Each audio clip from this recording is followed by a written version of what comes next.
Imagine for a moment that you are standing in a library, an old one. It's filled with maps, scrolls, ancient books. Okay. And you pull down a map of the ancient world, you know, the one you've seen 1,000 times. In history class, in documentaries, maybe even at the mosque or in Sunday school. Right, the standard model. You see the boot of Italy, the Nile Delta. Exactly. The Red Sea splitting into two fingers, and you see the little stars marking the cities. Mecca, way down south, deep in the Arabian desert. Jerusalem, up in the north. The Sinai Peninsula sort of bridging the two. It's familiar. It's comforting in a way. It's the geography that anchors the beliefs of, what, billions of people. It tells us where the prophets walked. It's the board on which the game of human history has been played for, the last 2,000 years. Now, I want you to take a red marker in your mind.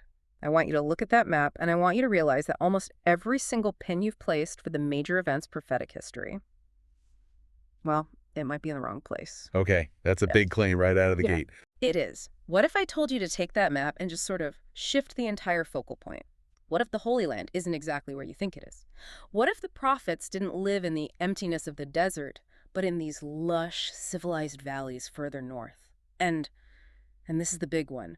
What if the very identity of Israel isn't who we've been told it is for centuries? That is a massive destabilization of reality. I mean, that's like waking up and realizing the sun rises in the west. Yeah. But that is exactly the journey we are taking today. It really is. Welcome back to the Deep Dive. Today we are tackling a stack of material that is, and I'm not exaggerating here, it's worldview shattering. We're exploring the extensive and I mean really radical research of Dr. Khaled Waleed. Dr. Waleed is the researcher and the author behind the Almighty Covenant YouTube channel, or in Arabic, Mفتاحية. And let me tell you, the material we have today is dense, it's linguistic, it's geographical, and it is, frankly, theological dynamite. It certainly is. We aren't just talking about a minor historical correction here. Dr. Waleed's work fundamentally challenges the established narrative of the last millennium. He argues that humanity, and specifically the Muslim world, though this affects Judeo-Christian history just as much, has been operating under a veil of confusion. He has a very specific name for this confusion, doesn't he? A very, ominous name. He does. He calls it the work of the one-eyed deceiver, or Al-Awar al-Dajjal. That's ominous. And it's meant to be. Yeah. The concept is that our vision has been flattened. The deceiver, in his worldview, forces you to see two distinct things as one, or to see the wrong thing entirely. It blinds you to the duality of truth versus falsehood. Like having one eye closed. You lose your depth perception. Exactly. And so Dr. Waleed's mission, as he lays it out in the sources we're analyzing from the Almighty Covenant, is to strip away centuries of what he calls heritage, or turath, traditions, hearsay, scholar interpretations, and return strictly to the linguistic text of the Quran to rediscover the true geography of the prophets. And the aha moments today are going to come fast and furious. We are going to talk about why Dr. Waleed believes the true Mecca mentioned in the Quran is actually Petra in Jordan. Which is already a huge shift. Huge. And we're going to talk about why Baka, the true sanctuary, is actually Jerusalem. And we are going to unpack a really radical reinterpretation of the seven gates of hell and how they map onto the actual physical geography of the Middle East. It's fascinating stuff. But before we dive in, we have to do our disclaimer. Always. We are explorers here. We are guides through Dr. Khaled Waleed's research. We're reporting on his specific linguistic analysis and his worldview as he presents it in his source material. We aren't here to endorse, we aren't here to debate theology, and we certainly aren't here to offend anyone's beliefs. We are here to understand his argument and for the next hour or so to try and see the world through his lens. Exactly. We are stepping into Dr. Waleed's world today, so buckle up. This is going to be a wild ride. Let's start with the foundation, the geography. Section 1 of our outline is the geography of truth. Dr. Waleed makes this huge fundamental distinction between Mecca and Baka. Right. Now, I think most people, myself included, before reading this, assume these are just two names for the same place, like calling New York the Big Apple. That is the standard view. That's what the heritage teaches. But Dr. Waleed stops us right there. He says, no, absolutely not. In the Quranic text, he argues these are not synonyms. They are opposites. How can they be opposites? In fact, he argues that conflating them, making them the same place, is the primary trick of the one-eyed deceiver. Okay, wow. So how does he separate them? Let's start with Baka. What is Baka in his view? Well, let's look at Baka first. In the source material, Dr. Waleed identifies Baka as the first house placed for mankind. He locates this, without ambiguity, in Jerusalem. Alquats. He describes it as the true Qibla, the true direction of prayer. It is the blessed land. It is the place of the house, or al-Bayt. This is the spiritual center, the sanctuary. Okay, so Baka is Jerusalem. That's the sanctuary. Simple enough. Then what is Mecca? Because in the standard narrative, Mecca is the center of the Islamic world. And this is where the map starts to shift. In Dr. Waleed's analysis, Mecca is described in the Quran as al-Qura, the mother of towns. Mother of towns. But he identifies this location geographically as Petra in modern-day Jordan. Wait, Petra, the city carved into the red rock, the treasury, all of that. The very same. And he describes it not as the holy sanctuary, but as the center of the pagan cube. He associates it with idolatry, with the commercial and political control of the ancient world. It was a hub of trade and, in his view, pagan worship. Yeah, he's saying the Kaaba, the cube structure that Muslims circumambulate, is originally from Petra. He's arguing that the concept of the cube is rooted there. You see, Petra is full of these jinn blocks, these large cubic structures carved right out of the stone. He argues that the House al-Bayt in Jerusalem is this grand concept of a sanctuary, a place of judgment and governance, whereas the cube al-Kaaba is associated with the pre-Islamic idolatrous practice of circling a stone idol in that specific region. So he's separating the house from the cube. They're not the same thing. They are not. And this leads us to a fascinating linguistic concept Dr. Waleed uses to support this. It's the word jal. Jal. In Arabic, jal is usually translated as to make or to place. Pretty straightforward. But Dr. Waleed says, no, we have to look deeper at the mechanics of the word. He says jal implies a balance scale. Imagine a seesaw or one of those old scales with two pans. Okay, I'm picturing a scale of justice. To jal something is a zero-sum game. To raise one side, you must lower the other. You cannot have both pans up at the same time. It's an act of displacement. Oh, I like that image. It's not just creating something out of nothing. It's about rebalancing. Exactly. And Dr. Waleed points to the verse, Jal Allahu al-Kaaba al-Bayt al-Haram. Traditionally, this is translated as God made the Kaaba the sacred house. Right. It sounds like an equation. Kaaba equals sacred house. That's the standard interpretation. Mm-hmm. But Dr. Waleed says if you apply the mechanics of the balance scale, the meaning flips. He argues the verse is actually saying God lowered the status of the idolatrous Kaaba, the cubic structure associated with paganism in Petra, in order to raise the status of the true house al-Bayt in Jerusalem. So he's saying the Quran is actually demoting the Kaaba in favor of the house in Jerusalem. That is his entire argument. Yeah. He claims the text is saying, I have put down this pagan symbol to elevate the true sanctuary. But the deceiver, the corrupted tradition, convinced everyone that the verse meant the cube is the house. It's a complete inversion of the meaning. That flips the entire script. I mean, if you read the verb differently, the entire theology of place changes completely. Completely. And he connects this to another pair of words that I think confuse a lot of people, myself included, haram and muharram. This is crucial to his whole geographical argument. He says the religious authorities, the sheiks of the heritage, as he often calls them, have deliberately or ignorantly confused these terms to mislead people. Okay, so break it down. What's the difference in his view? In English, we often translate both as forbidden or sacred, depending on the context, which is part of the problem. But Dr. Waleed demands precision. He says haram means sacred. It is a sanctuary. It is a safe zone, a place of divine law and safety where no harm can come to you.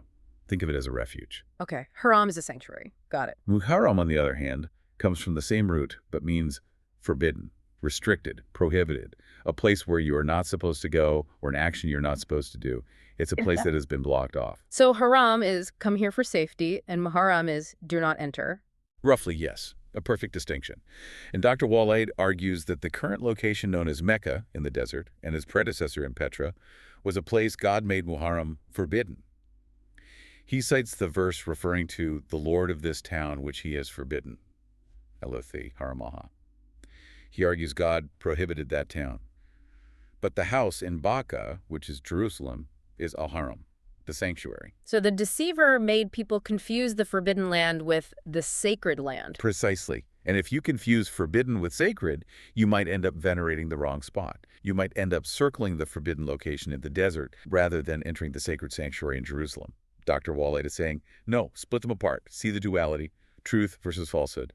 Baka versus Mecca, the sanctuary versus the forbidden place. It's like he's trying to unblur our vision to restore that depth perception we talked about. That's a perfect way to put it. Okay, so we have this new geographical baseline. Baka is Jerusalem, the true sanctuary. Mecca is Petra, the forbidden pagan center. Now, this has to connect to his rereading of the prophets. If the map changes, the players on the map have to change too. This brings us to section 2 of our deep dive. Redefining Ulu al-Azm. Yes, Ulu al-Azm, the possessors of constancy, or as they're often called, the arch-prophets. I think most listeners who are familiar with the tradition have a specific list in their head for this. Yeah, absolutely. I grew up learning there were 5. Noah, Abraham, Moses, Jesus, and Muhammad. That's the classic lineup. That is the standard Sunni and Shia list. It's almost universally accepted in the heritage. But Dr. Waleed rejects this list entirely. Entirely. On what grounds does he just throw out such a foundational belief? He states in the source material that the traditions have never actually agreed on a definitive definition or a list, and more importantly, they lack Quranic proof for their choices. His question is simple. Why these 5? Why exclude others like Hud or Salah who faced immense challenges? He says the heritage can't provide a solid, text-based answer. So Dr. Waleed says he has found the true list coded into the text, and it's not 5. It's not 5. Okay, I'm ready. How many is it? It's 8. 8 prophets. Okay, lay them on me. Who made the cut in Dr. Waleed's list of Ulu al-Azm? It's a very specific chronological sequence, and he calls it the 7+1 model. The list is Noah, Hud, Salah, Ibrahim, who is Abraham, Lot, Shuaib, and Moses. So that's the 7? Those are the 7. And finally, the 8th, who acts as a seal, is Muhammad. Okay, a few things jump out immediately. He's added Hud, Salah, Lot, and Shuaib. And the most glaring omission for many will be Jesus. Jesus isn't on that list. Not on the list of Ulu al-Azm, no. So why this specific group? What defines Ulu al-Azm in his view if it's not just the most famous ones? This is where the definition of the word azm itself becomes critical. It's usually translated as determination or patience. But Dr. Waleed provides a much more specific, combative definition. He defines azm as manifestation against those gathered to fight God. Manifestation again, so it implies a major confrontation. A confrontation with a great tyranny. These aren't just patient prophets who are quietly rejected. These are prophets who went head-to-head with massive, organized, arrogant empires. Okay, so this is about the scale of the opposition. Exactly. He points out that all these prophets were sent to specific gates or civilized centers that were powerful and arrogant. They weren't wandering in empty deserts preaching to scattered tribes. They were confronting the superpowers of their day. Right. Ad and Thamud were known for their massive architecture. Midian was an economic powerhouse. Pharaoh, obviously a tyrant. So these prophets faced great tyranny in specific civilized locations. That's the key. And he has this really interesting analogy to explain the number of the 7+1. He uses the human hand. I think it's worth walking through this because it really helps visualize his point. Okay, the hand analogy. Let's do it. It's a very visual explanation. Yeah. If you just look at your own hand, specifically your 4 fingers, from the pinky to the index finger, not the thumb. Okay, got it. 4 fingers. Now, if you count the tips of those 4 fingers, Yeah, that's 4 points. about 4 points, yeah. Now, count the joints in between them, the little valleys between where the fingers meet the hand. You have 3 of those. 3 valleys. Rough. 4 tips plus 3 valleys equals 7 points. 7 crests and troughs. Okay, I see it. 4 fingers create 7 points of contact. These, he says, represent the 7 prophets. Noah through Moses. They are the body of the struggle, the ones who established the 7 gates. So where does Muhammad fit in? He's the 8th. Now look at your thumb. The thumb is separate. It stands alone. It opposes the other 4 fingers. And what does the thumb do? It allows the hand to grasp, to control, to hold. Without the thumb, the hand is weak. It just becomes a flipper. Exactly. Dr. Waleed says the thumb represents the 8th prophet, Muhammad. He is the seal or the controller. Yeah. Yes, he confirms and controls the previous 7. Just as the thumb allows the fingers to grip an object, Muhammad's revelation, the Quran, allows us to grip the truth of the previous 7 prophets and their stories. He completes the function of the hand. That is a really cool analogy. It makes the 7+1 structure feel very intentional, and he connects this to the Quranic verse about the 7 Mathani in the Great Quran. Right, this is his proof text. He says the 7 Mathani are these 7 prophets and their stories, their gates.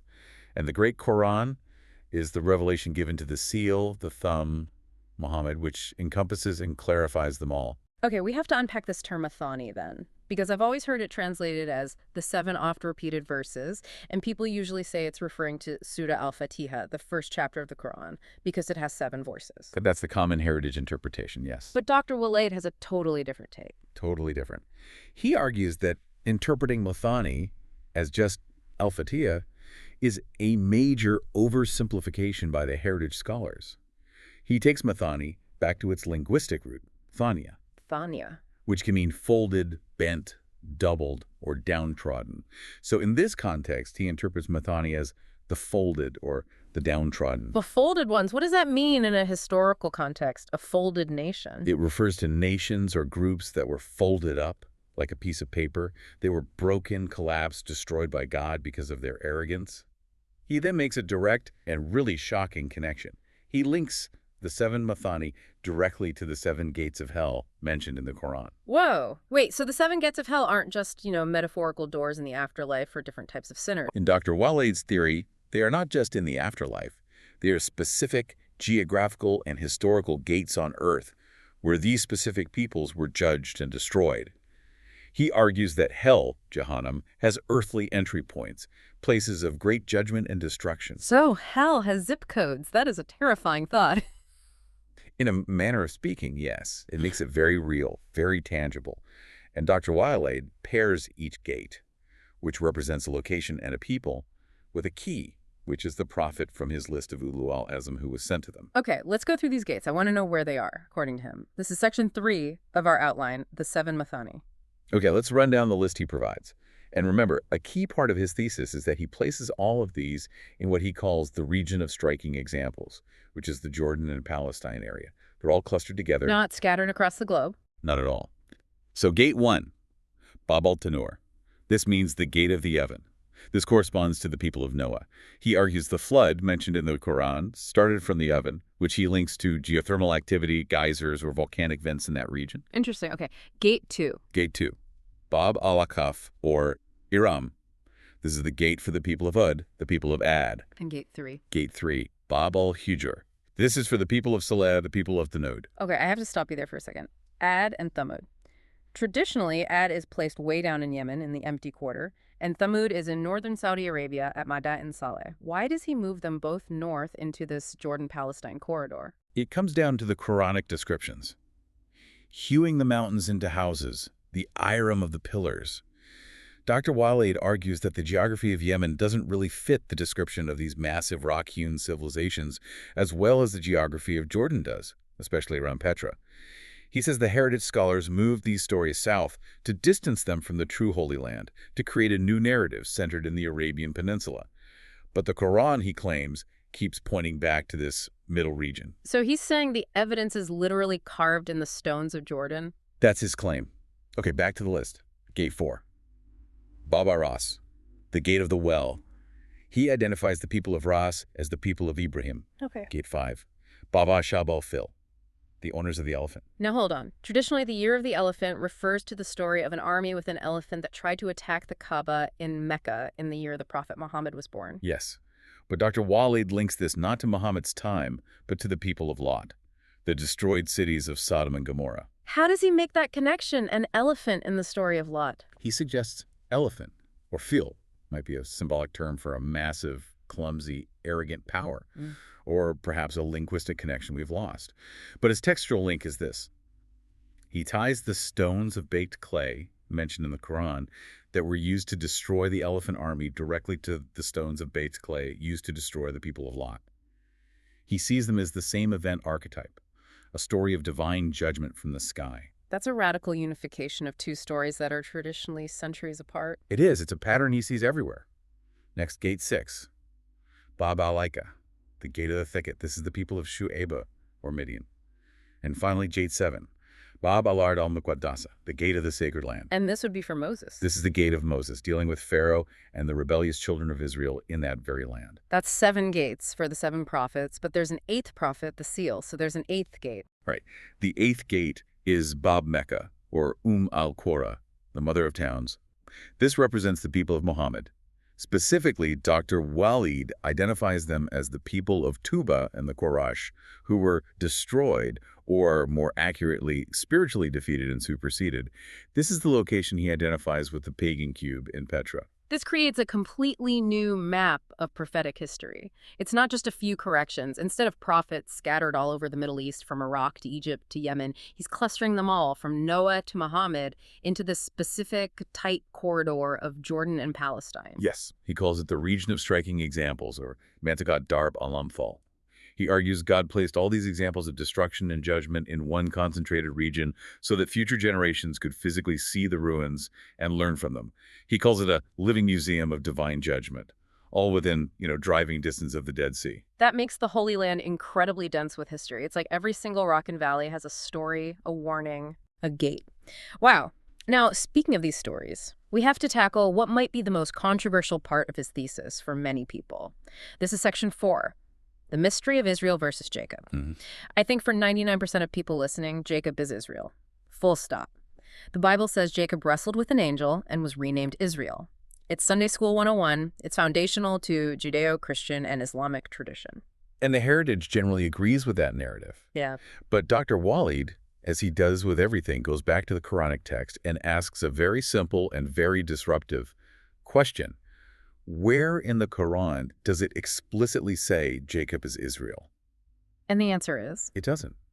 He argues the Quran never makes that equation. In fact, he claims it treats them as two distinct figures. Distinct figures? So who are they then? In his reading, he describes Jacob, or Yaqub, as a noble prophet. He's mentioned in the lineage of Abraham, a man of truth, the father of Joseph. No issues there. Okay, so Jacob is the good guy we know. Yes, but Israel. In Dr. Waleed's view, Israel is a completely distinct figure, possibly a pre-Adamite figure or a very early human figure who was given knowledge but then went astray. He was someone who skinned himself from God's signs. Skinned himself? That's a visceral image. What does that mean? The Quranic term he uses is insalaka. It means to peel off, to shed, like a snake shedding its skin or skinning an animal. The Quran talks about a specific person to whom God gave his signs, but he peeled himself away from them and followed Satan. Dr. Waleed posits that this figure was Israel, a prophet or a very knowledgeable leader who went astray and established a parallel corrupted covenant. So in this theory, Israel is the name of a rebellious prophet, an apostate, essentially. Exactly. The first great apostate, perhaps. And Dr. Waleed breaks down the name Israel linguistically to support this. Azra in Arabic can mean to travel by night, but it can also mean to be a captive of. And El is, of course, God, so he interprets it as the one who was taken by night, or the one captive to God, someone who was given immense knowledge, but who eventually rebelled. Wow. And this leads to his distinction between the children of Israel and the children of Adam. Yes. He argues that Bani Israel, children of Israel, and Bani Adam, children of Adam, represent two distinct lineages that have intermingled throughout history. How so? Are we talking about genetics, or is this more of a spiritual lineage? The source material suggests it's a mix of spiritual archetypes that may have manifested in actual lineages. He describes Bani Israel as representing the archetype of religious control or the clergy. He even links them directly to the concept of Yagog, or Gog. Gog from Gog and Magog. The very same. In his model, Yagog represents the corrupt scholars, the gatekeepers of the text, the ones who twist words and hide the truth for power, the corrupt clergy. Okay, so if Bani Israel is Gog, the religious corruption, who is Magog? Bani Adam, in this context, specifically the Arabs or the nomads, represents the financial and political control. He links them to Magog. They are the kings, the merchants, the power brokers, the ones who control the material world. So Gog is the corrupt church, and Magog is the corrupt state. In a nutshell, yes. That's a perfect summary of his model. And Dr. Waleed argues that the one-eyed deceiver is the ultimate unification of these two corrupt lineages. When the corrupt religious authority, Yagog, combines with the corrupt political and financial power, Magog, they create a system that blinds the entire world. They hide the truth. They hide the duality of truth, Baka versus falsehood, Mecca. They create a global system of deception. That is a heavy socio-political critique wrapped in theology. It basically says the system is rigged by this ancient alliance of corrupt clergy and corrupt money, and it all stems from this ancient spiritual divergence between Jacob's line and Israel's line. That's the framework he builds. And speaking of that clergy, there's a story in the Quran about a man named Zayd. He's usually known as the Prophet Muhammad's adopted son. But Dr. Waleed has a different take on him too, doesn't he? He does, and this connects right back to his view on the role of Bani Israel during the Prophet's time. Dr. Waleed identifies Zayd not just as an adopted son, but as a symbolic figure representing a chief rabbi or a high scholar from among the Bani Israel. A scholar? Yes. The name Zayd itself means increase. He was a seeker of knowledge, someone who had increased in learning. The Quranic story involves Zayd divorcing his wife, who the prophet then marries. Dr. Waleed interprets this entire episode allegorically. How so? He says Zayd, the scholar of Bani Israel, divorced his previous corrupted knowledge, his lineage, his status in the Bani Israel hierarchy, his old school of thought. That was his wife. He left her, and in doing so allowed the Prophet Muhammad to marry or absorb and correct that knowledge, integrating the truthful parts into the final revelation. So the wife he divorced was actually his old belief system, the University of Bani Israel. In Dr. Waleed's reading, yes. It represents the body of knowledge that he, as a representative of the sincere scholars of Bani Israel, was leaving behind to follow the final truth. This whole story, for Dr. Waleed, reinforces his point that Muhammad's mission was deeply, intimately intertwined with correcting the corruptions of Bani Israel, right there in the same geographical space of Palestine and Jordan. This reinterpretation is just. It's relentless. It touches every single story. It's a unified theory. If you change the initial premise, you have to follow the logic all the way through, and it changes everything. Let's shift gears slightly to Section 5, linguistic and historical corrections. These are sort of rapid-fire reinterpretations he makes. He talks about the term alamini. We usually hear that translated as the worlds or the universe, like in Lord of the Worlds. Right. And Dr. Waleed takes that plural very seriously, the worlds. He argues this refers to distinct civilized populations, possibly on other Earths or other planets, or at the very least, distinct, separate civilizations on this Earth. He suggests that when the Quran says a prophet is sent to Al-Alamein, it implies a universal mission that goes far beyond just one tribe in the desert. It has cosmic implications. And he also makes a sharp distinction between the words human, which is insan, and bashar. What's the difference there in his view? This is his take on the whole evolution versus creation debate. He argues that bashar refers to the biological entity, the skin surface being, the biological hominid that evolved over millions of years. So he's fine with biological evolution. It seems so for the bashar. But insan, human, however, is a specific later creation. The insan is the bashar that has been infused with a spirit from God. He argues the insan is the being that is prone to forgetfulness. The root word nasiya is an insan, and this is the being that historically failed to carry the trust. The prophets, he notes, are always referred to as bashar, bearers of good news. That's a fascinating way to reconcile the two. So evolution produced the vessel, the bashar, and then a special event created the insan, the spiritually aware human. That's the idea. It separates the biological timeline from the spiritual one. Okay, we have to talk about the Red Sea crossing. Or, as it seems, the not Red Sea crossing. This is a big one. If you look at any standard map of the Exodus, you see Moses and the Israelites crossing the Red Sea, probably the Gulf of Suez. That's the movie version. That's what everyone knows. And Dr. Waleed says, wrong map, wrong body of water. He argues the Quran never uses the term Red Sea. It uses the word al-Yam. Al-Yam. And he identifies al-Yam specifically and exclusively as the Dead Sea. The Dead Sea. But that's a landlocked salt lake. It's not a sea connected to the ocean. A very deep, very salty, very geologically dramatic rift lake. Yes. Yes. He argues the crossing was from the west, which he identifies as Quranic Egypt, i.e. Palestine to the east, which is Jordan, the sacred land. So Moses wasn't fleeing from the Nile Delta into the Sinai Peninsula. He was fleeing from Palestine, across the Jordan Rift Valley, and up into the mountains of Jordan. That's the new route. It completely changes the geography of the Exodus. And that puts Pharaoh in Palestine, not in Luxor or Thebes. Yes. And this is another bombshell.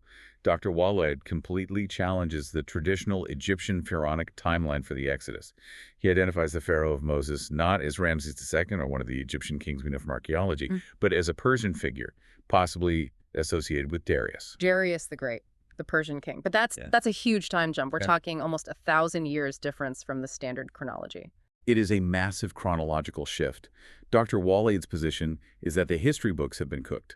The timelines are wrong. He suggests that the title Pharaoh was used by various rulers in that region, including Persian governors or kings who controlled Palestine, and that the timeline of the prophets is actually much closer to our own time than we think.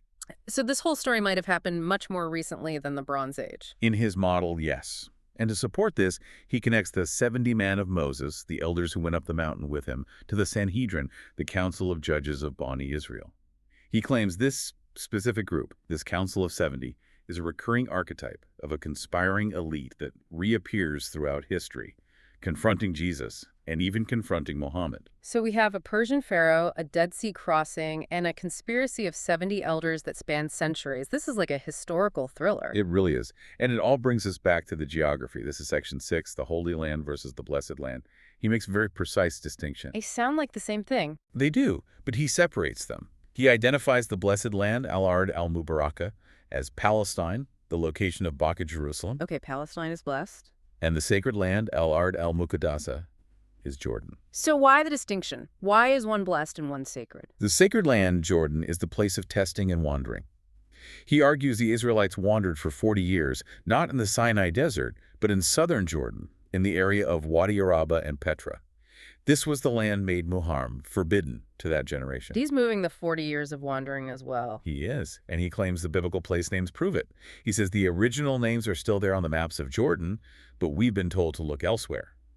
He maps biblical names like Paran, Seir, and Tafel directly to modern Jordanian locations. Wait, those names still exist on the map today in Jordan? They do, or versions of them. He points to the region of Paran in Jordan. He points to Seir, which is the ancient mountain range of Edom in Jordan. He points to the modern governorate of Tafila in Jordan, which he connects to Tafel.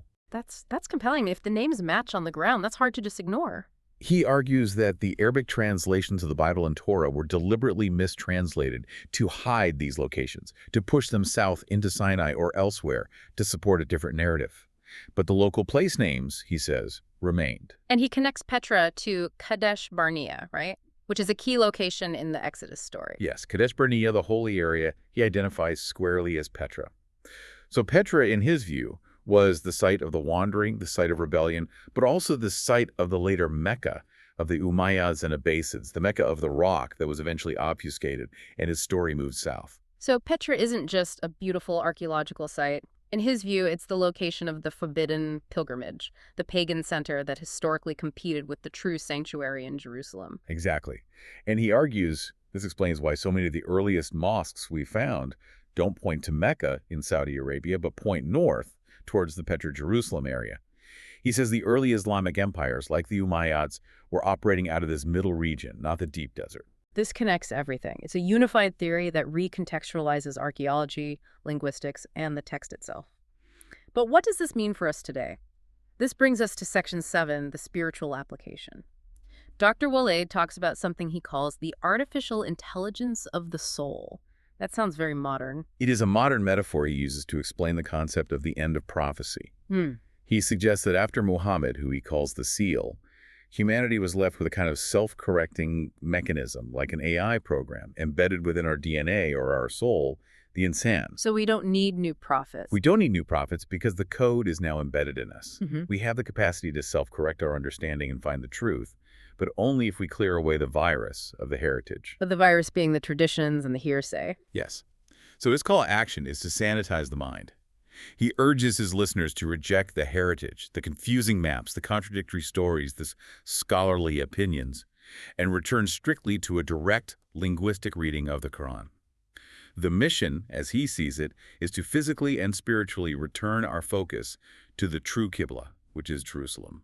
And he seems to think this isn't just a personal spiritual journey. It has global implications. He does. He views the current global conflicts, especially in that region, through this very specific lens. He argues the earth is in turmoil because its energy center, Baka Jerusalem, is occupied, misused, and fought over. He believes peace will only return to the world when the true house is purified and worship is correctly directed there. So it's not just about fixing a map, it's about fixing the spiritual energy of the entire planet. Precisely. That's the ultimate goal of his project. This has been an incredibly deep dive. I mean, we've moved mountains, literally, prophetically. We've redefined prophets, uncovered what he claims are ancient conspiracies, and completely remapped the Exodus.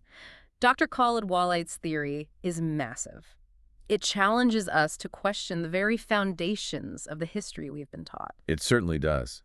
And, whether you accept his conclusions or not, you have to appreciate the rigor of the fundamental question he's asking, which is, Why do we believe what we believe? Yeah. Is it from the text or is it from tradition? That is the core question. And as we wrap up, I want to leave you, our listeners, with one final provocative thought from Dr. Waleed, something he mentioned about the fire. We all know the story of Moses seeing the burning bush on the mountain. Dr. Waleed asks a fascinating question. Is the fire that spoke to Moses, that divine energy, that light, is it related to the fire of hell, the fire associated with the 7 gates of judgment? Interesting connection. It is.